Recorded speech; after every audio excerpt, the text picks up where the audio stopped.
Trust me, if the guy behind me ever decided to start playing Among Us, he would easily be the very best imposter. And that's because the man standing behind me was pretty much already a professional imposter in real life. When he was in his early 20s, Ferdinand Waldemar didn't have a job, but he needed money, so he decides to tell everyone that he's an expert surgeon.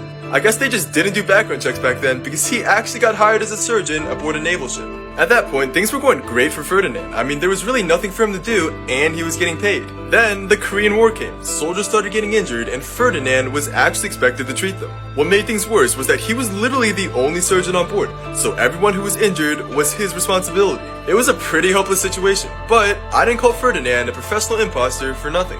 Although he had zero medical experience, Ferdinand actually had a photographic memory. So after flipping through a medical textbook for 10 minutes, he started doing surgery. And somehow, someway, all 16 of Ferdinand's surgeries were successful. Ferdinand was called a hero surgeon, and no one could tell he was just some random dude. I'm sure you've heard of the phrase, snitches get stitches. But I'm also sure that you've probably never heard of the guy behind me, the man who literally lived and died by this rule. The man's name is Frank Gusenberg, and during the 1920s, he was a member of a powerful Chicago crime organization called the North Side Gang. This gang, however, had just a small problem. They had actually gotten themselves into a conflict with the incredibly powerful mob boss, Al Capone. That was just kind of unfortunate, because the one thing you never want to do during that time period was be this guy's enemy. On February 14, Valentine's Day of 1929, a whole group of Northside gang members were found massacred in cold blood. Our guy Frank was one of those members, but he was actually the last one breathing when the police arrived to the scene. Although Frank had 14 bullet wounds and was clearly gonna die, he was the only living witness of the crime, so the police immediately asked him who was responsible. It was pretty obvious that it was Al Capone, but even despite the fact that Al had killed several of Frank's friends and had pretty much already killed Frank, he still didn't snitch. Frank's last words to the cops were, "Nobody shot me," and then he died soon after. What was the most unfair thing to happen in recent history? This was, and it honestly just pisses me off. His name was George Steiny Jr., and on June 16, 1944, he became the youngest person to get executed in modern history, at only 14 years old. He had been convicted by an all-white jury of killing 2 young girls. The jury itself took less than 10 minutes to reach their decision, despite the fact that there was no tangible evidence, no witnesses, and pretty much no reason to suspect George at all. But the police still needed someone to blame it on, and George just happened to be in the wrong place at the wrong time. George was then interviewed alone in a small room without his parents present and without an attorney. It was during that interview that the police said George confessed to the crimes, and even though there was no evidence that the confession actually happened, it would be the very thing that would lead to his conviction. And recently, 70 years after he was executed, a new investigation discovered that he was completely innocent. He had been forced to confess to a crime that he didn't commit, and because he was black, everyone just went along with it. The fact that he was a completely innocent boy who had his entire life ahead of him, yet had it all stolen, infuriates me. Rest in peace. You might not believe this, but a lot of the most wholesome moments in history didn't happen during times of peace. Ironically, they happened during times of war. Here's some examples to show you what I mean.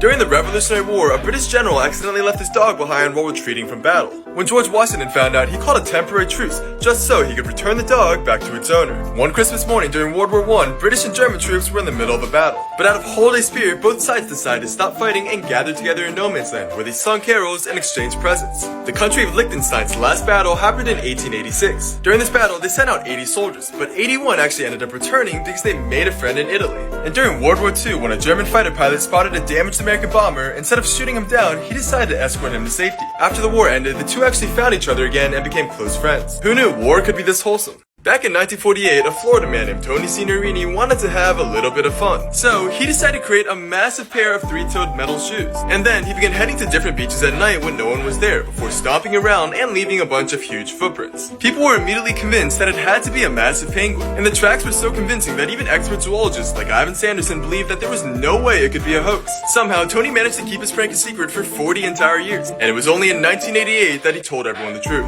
In the year 2000, a troubled young man named Cornelius Mike Anderson helped rob a Burger King while holding the assistant manager at gunpoint. He was easily convicted of armed robbery and was sentenced to 13 years in jail. But even though Mike was already convicted, the judge granted him bail, so he was able to walk free until his appeal was decided. And when his appeal was denied, Mike said bye to his family and waited for someone to come take him to jail. But the thing is, no one ever showed up. As it turns out, the state had made an error, and in their records it said that Mike was already in jail. And no one ever noticed that he wasn't, even though Mike made no attempt to hide himself in public. But when 13 years finally passed and the state went to go free Mike from jail, that's when they realized he had never been there in the first place. Of course, they immediately arrested him and wanted him to redo the entire 13-year sentence. But that decision was met with incredible public outcry because in those 13 years, Mike had become a changed man. He had gotten married, had 3 kids, began coaching youth football, and regularly volunteered at his local church. He had truly become a loved member of his community. The judge saw all of it and realized that Mike had actually become a good man. So out of respect for that, the judge set Mike free without serving any more time. A few years ago, a guy found a pregnancy test inside his girlfriend's bathroom and just decided to pee on it just for fun. It was supposed to be some sort of funny prank, but the thing is, his results somehow came back pregnant. Of course, the guy thought this was absolutely hilarious, and soon he began running around telling everyone that he was technically pregnant. Eventually, the guy even made a comic skit about it and posted it on Reddit. And that's where someone first told him that he probably had cancer. As it turns out, the hormone that pregnancy tests check for is also sometimes produced when people have testicular cancer. The guy actually did have cancer, and that pregnancy test just might have saved his life. Have you ever woken up one morning and just decided that you really didn't want to go to either work or school? Yeah, I'm sure we all have, but the next time it happens to you, please don't do what this guy did, because although it might have worked, it is so stupid and could honestly get you into so much trouble. The guy, whose name is Aaron O'Neill, had way too much to drink one night, and the next morning he woke up super sick and super hungover. Since Aaron really didn't want to go to work, he came up with a foolproof plan to get the day off. Unfortunately, that plan involved making a bomb threat. This guy Aaron literally paid his friend 30 euros to call up his workplace and tell him that A, he was a member of ISIS, B, he had bombs planted at the workplace, and C, he was going to detonate them in 12 hours. Needless to say, all the workers were sent home pretty fast after that. The whole thing ended up costing the workplace a huge amount of money, but the thing was, they still had no idea who made that call. And they probably would have never found out if Aaron's friend hadn't foolishly refused to pay a taxi fee and had a police officer recognize his voice, causing him to admit everything. Surprisingly, they didn't even go to jail and were each given 200 hours of community service instead.